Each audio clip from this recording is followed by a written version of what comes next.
বন্ধুরা, ইউটিউবে যখন তোমরা ভিডিও আপলোড করছো তখন ভিডিওতে ভিউজ আসছে না, তখন তোমরা অনেকেই আছো টেনশনে পড়ে যাচ্ছ। এতে টেনশন নেওয়ার কিছু নেই। শুরুর দিকে সবার একই প্রবলেম দেখা যায়। দেখো বন্ধুরা, আমি যখন ইউটিউবে একটি নতুন শর্ট চ্যানেল খুলেছিলাম তখন কিন্তু আমারও ভিউজ আসতো না।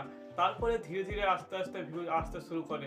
তো বন্ধুরা, ভিউজ না আসলে কি করবে, এই বিষয়ে আমি কিছু টিপস তোমাদেরকে শেয়ার করব। এই জন্য বলছি বন্ধুরা, এই ভিডিওটিকে একটু স্কিপ না করে সম্পূর্ণ ভিডিওটি দেখো, তাহলে তোমাদের ভিডিওতে তোমরা ভিউজ আনতে পারবে।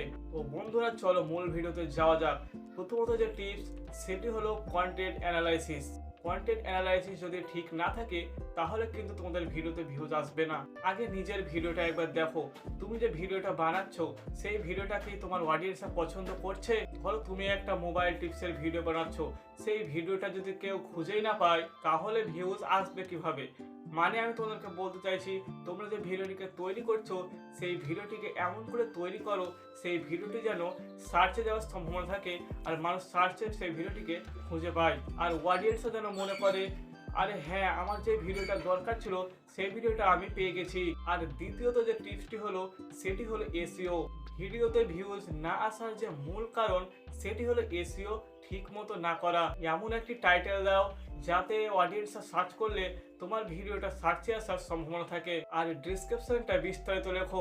অনেকেই কি করে, এক দু লাইন লিখে থুয়ে দেয়। এটা করলে কিন্তু হবে না। তোমার ভিডিওর ডিসক্রিপশন বিস্তারিত লিখতে হবে, তারপরে সঠিক ট্যাগ রিলেভেন্ট কিওয়ার্ড দিতে হবে। তার কারণ ভিডিওকে সার্চে আনতে ট্যাগ অনেকটাই হেল্প করে। তো বন্ধুরা, তোমরা যদি টাইটেল, ডেসক্রিপশন, ট্যাগ এইগুলোকে সঠিক নিয়মে সঠিকভাবে করতে পারো তাহলে আমি 100% গ্যারান্টি দিয়ে বলতে পারি সার্চ থেকে সাজেস্ট, আর সাজেস্ট থেকে আস্তে আস্তে ভিউজ আসতে শুরু করবে। তৃতীয়ত যে টিপসটি হলো সেটি হলো থাম্বনেইল আর টাইটেল। ভিউজ আসার 70% যে চান্স থাকে সেটি হলো থাম্বনেইল আর টাইটেল থেকে। এই জন্য বলছি বন্ধুরা, থাম্বনেইলটা অনেক সুন্দর করে আকর্ষণীয় ভাবে তৈরি করতে হবে, যেটা কিনা অডিয়েন্সের চোখকে যেন আকর্ষণ করে। তারপরে টাইটেলের মধ্যে প্রশ্ন ছড়িয়ে দাও, যেমন ইউটিউবে ভিউজ না আসলে এই ভুলটাই করছো কি তুমি?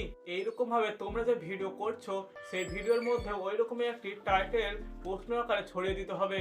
তার কারণ যেই সব টাইটেলে প্রশ্ন ছড়ানো থাকে বেশি, সেই সব টাইটেলে অডিয়েন্সরা ক্লিক করে বেশি। আর 4 নম্বর যে টিপসটি হলো সেটি হলো ওয়াচ টাইম বাড়াতে গেলে প্রতিদিন নিয়মিত ভিডিও আপলোড করো।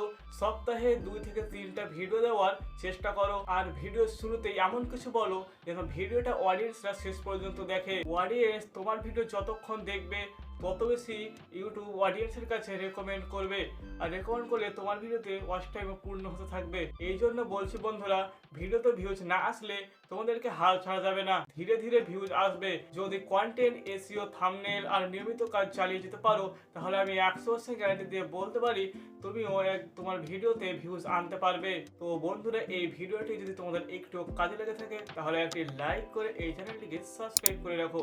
তো দেখা হচ্ছে নেক্সট ভিডিওতে। তো সুস্থ থেকো, ভালো থেকো।